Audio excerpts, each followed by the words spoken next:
Napalinis ko na yung dati mong kwarto. Andun na rin si Baby Jael na patulog na ni Aling Bebang.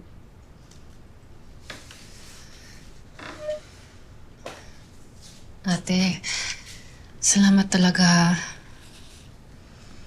Sige na, magpahinga na kayo pagkatapos kumain ni Bianca.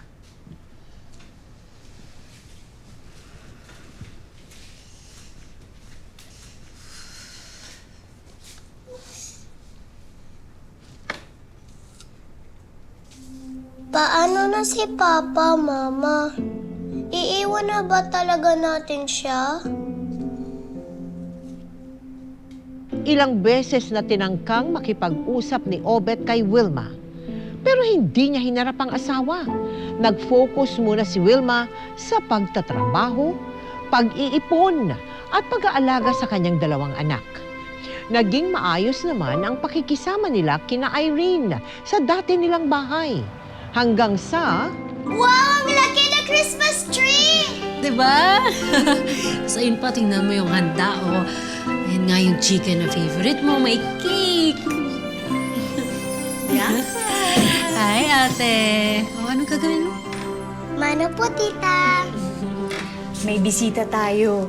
May umuwi ngayong Pasko.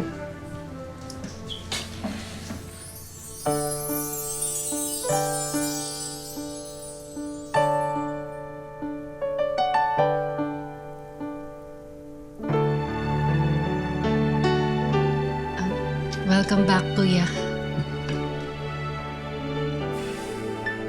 Ako dapat ang magsasabi niyan. Welcome back, Wilma. Mano po, tito. Kuya.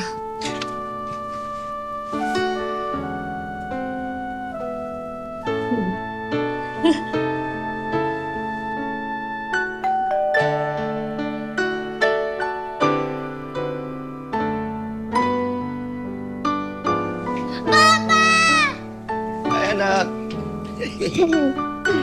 Biskit. Kuya. Pasok ka. Sige, Omar. Bianca, may mga pagkain pa ako dun sa loob. Halika. Tignan natin, ha? Ito.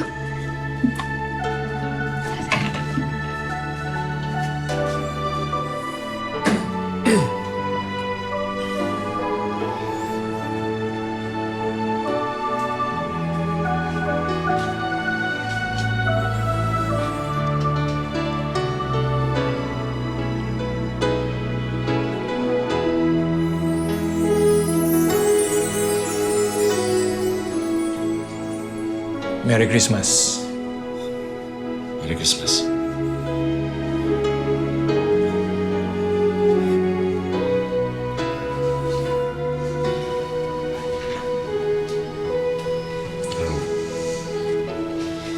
Araw-araw ko iniisip kung paano mo ko pinagtsatsagaan noon. Araw-araw ko rin pinagsisisihan lahat nagawa ko. Sa iyo, kay Bianca, sa bunso natin.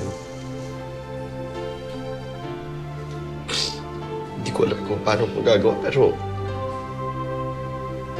sana mapatawad mo ko.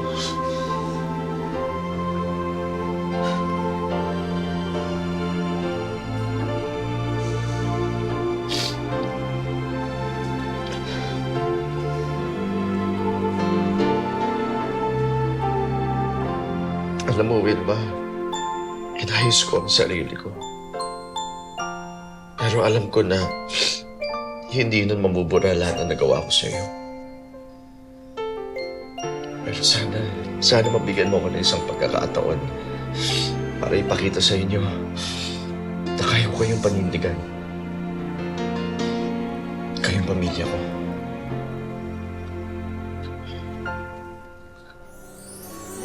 Kailan may sisigaw, hindi na bibitaw. Pagkat ikaw lamang ang magpakailanman. Will you marry me?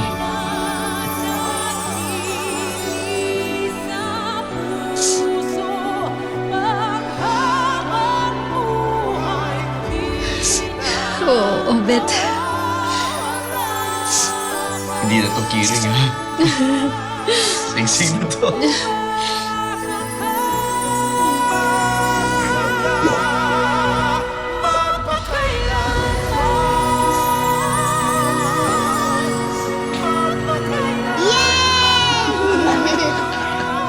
Halika dito, anak. Tingnan mo. Oh, ganda.